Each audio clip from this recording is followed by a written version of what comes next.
আসসালামু আলাইকুম রহমতুল্লাহি ওবরকাত। আলহামদুলিল্লাহ, অবশেষে আজকে বৃহস্পতিবার। আজকে বৃহস্পতিবার আমি কাঁচা পেঁপে সংগ্রহ করলাম। এই দেখতে পাচ্ছেন কাঁচা পেঁপে বাসা যাইলাম এখন 15 আনা দিব বাসার দিকে। এগুলো ফাঁকা পেঁপে, এখানে যেগুলো গাঁটিতে আছে এগুলো ফাঁকা পেঁপে, নিচেগুলো কাঁচা। এখন রওনা দিব এই বাগান থেকে।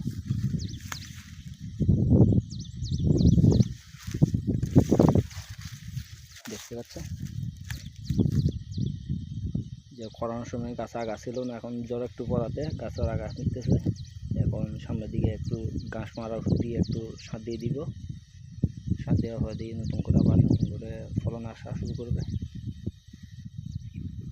এটা আমার নতুন বাগান কাটা, নতুন কাটা হয়েছিল। এখানে কলা গাছ রোপণ করবো আমি।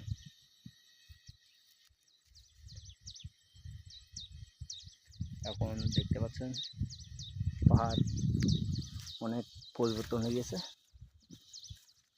দেখতে পাচ্ছেন।